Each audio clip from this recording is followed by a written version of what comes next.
Hi guys, welcome back to the channel. Welcome to the channel if it's your first time around here. Today we're out seeing what the Rotary Club are doing to help the refugees of Afghanistan. Not Afghanistan, sorry, Ukraine. So here we are, out collecting for the Ukraine victims.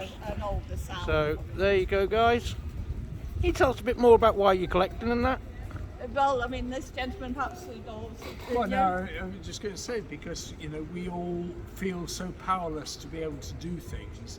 So the one thing we can do is give some money and encourage people to give other goods like, clothing or sleeping bags, medicines and things like that. Yeah. Because I know clothing at the moment they've got a lot of. clothing they have got a lot of. So they're more after the medications, Yes, exactly. ibuprofen, paracetamol, Yeah. cold and flu medications. I know they're really desperate for Toiletries, I think. toiletries and what's that? Insulin. Insulin, yeah. So I know they're really desperate for the insulin and that. Yeah. So, I am trying to sort of put as much of this out as possible. I was at the Minister last night. I saw you at the Minister last Yeah. night, yes. So they sort of said you were doing this, so I thought I'd just come cover it quickly That's and try and get a bit more Yes. Brilliant. out there. Yeah. Well, that's right. And I mean, people have been so generous. I have never seen so much money being given. Notes, most of them notes. And not just one note, bundles of notes, £10 notes, £20 notes. It's amazing. People are being so generous. I wish people could be as generous for the homeless, Well, because the amount of homeless people in this country nowadays, you go back to the 1990s, you walked into a council building and you said I'm homeless, they'd go, right, temporary accommodation, rah rah rah. Nowadays it's like, I'm just about to get a place, so I'm one of the lucky ones. I'm about to move in the next couple of weeks. I've been waiting for some work to be done since Christmas, so since New Year. So that's now being done. Once that's done, I'll be able to move in. But it's so hard because I've been homeless for the last 6 years, living in a car. I haven't got anything for the place, and it's so hard getting the stuff because I mean, I don't know, but I mean, like, so to me, there's always things, like, so many people give things away. I mean, like, say, sort of like, are you talking about sort of like furnishing your home or? yeah. Yes, I mean, like, say, sort of, to me, there's always people giving things away. I mean, like, say, sort of, I don't know if you have it round here, say, sort of like it's, Free cycle and that. yes. We do, but the problem is, for like me, if it's free cycle, it has to be something I can pick up. yes.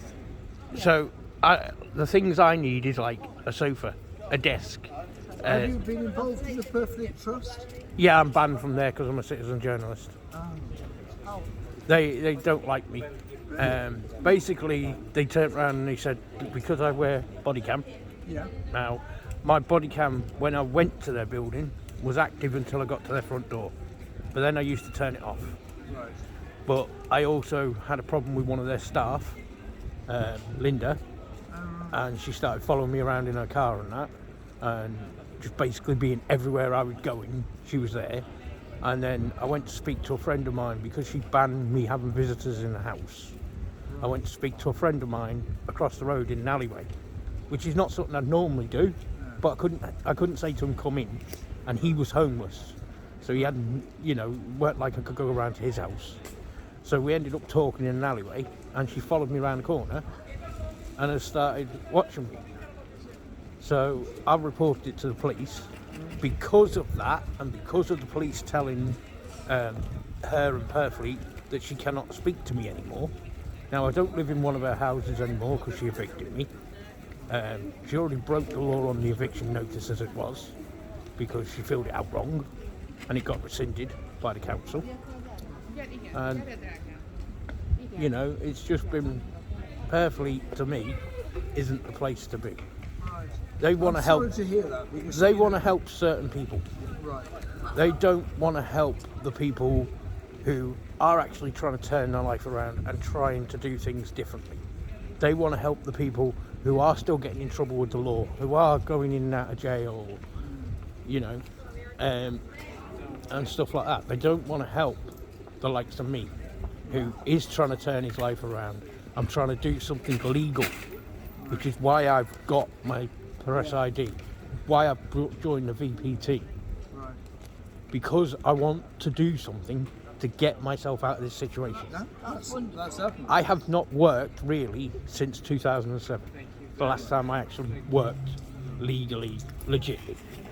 Yeah. So, you know, and I was a bar manager at Great Yarmouth Racecourse.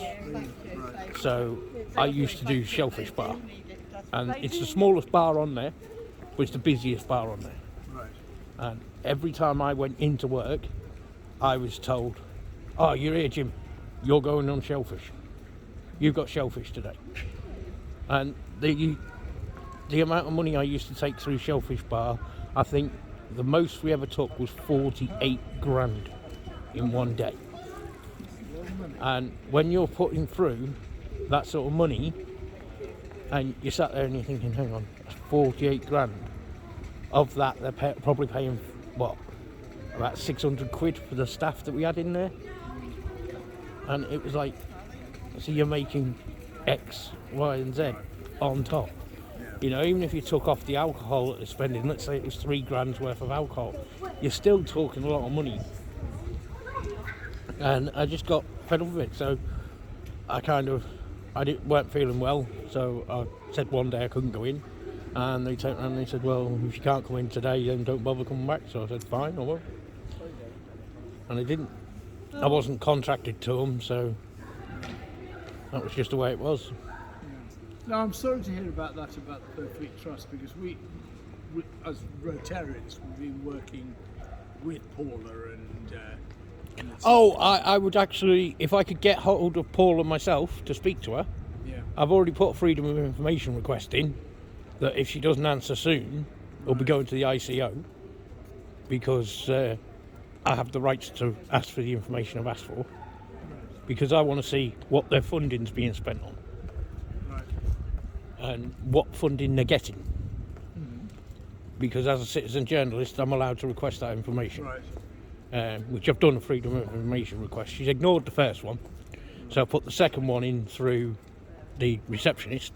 Right. So now I know that one has definitely been passed on, because I've rang up and spoke to her, and she said, yeah, I passed it on.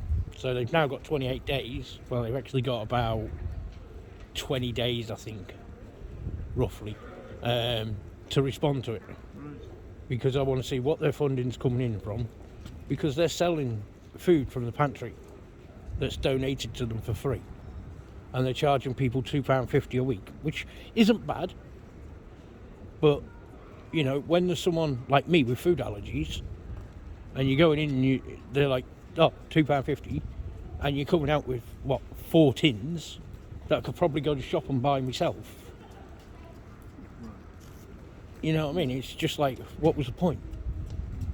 You know, and then when they did shut down Purfleet, they started giving us all chicken and mints and stuff, and as soon as they reopened Purfleet, without any warning, they just stopped. Now, I was feeding the whole house at the time, because where I was living, I was on Blackfriars Road at the time, and I was cooking for the whole house. Well, sorry, rephrase that. I was cooking for 3 people in the house, because the 4th lad never wanted any. It wasn't that he wasn't offered, he was offered, he didn't want nothing.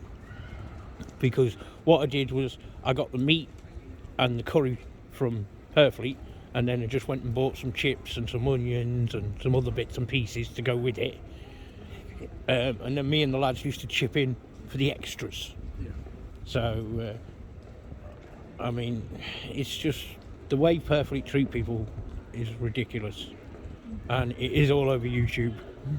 Literally, you've got Linda giving me an eviction notice, telling me it's a Wednesday, when it was a Tuesday on the form. Then she turns up on the day of me being evicted with police. And I stood there, looked at the 2 coppers and went, what do you think you're going to do? And they went, nothing, we're just here to prevent a breach of the peace. I said, well, there is no breach of the peace. And the officer turned around and he said, fine, ta. And they basically walked away. And she went, I can't be here without police officers here. So they turned around and said, well, you leave then. Well, I hope your new accommodation is better. Yeah, I've just got to get a few more bits for it. Yeah. I've already got most of it. I've just got to get a sofa, a desk for doing my work on, and a decent chair to sit in for at my desk. But I'm more interested in the Ukraine at the minute. There's quite a few guys who I know who actually want to go over and help, but they don't know how to go about that. No. Well, it was interesting, the chap who spoke at the Minster last night, Gordon, Yeah, you know, and you know, he just decided, you know, I just got to do something. I know, it's just having the money to do that. Yes. You know, I mean, I can drive once I get my license back, but DVLA are holding my license back at the moment, so I'm in the middle of fighting for that. But until I get to my address, Yes. where I was before, I could do it. But I've had to give up the fight at the minute because I'm back in temporary accommodation. So until I get my new accommodation, I'm a bit stuck. Well, all the best. I hope you get sorted. I mean, Yeah, I'll leave you to it anyway, so you can get on. might say something, But there you go, guys. Hit that like, hit that subscribe, and hit that share button, guys. Especially for this one, hit the share button. I'm not bothered about the subscribe button, but hit that share button and let's get this story out there. All right, bye bye.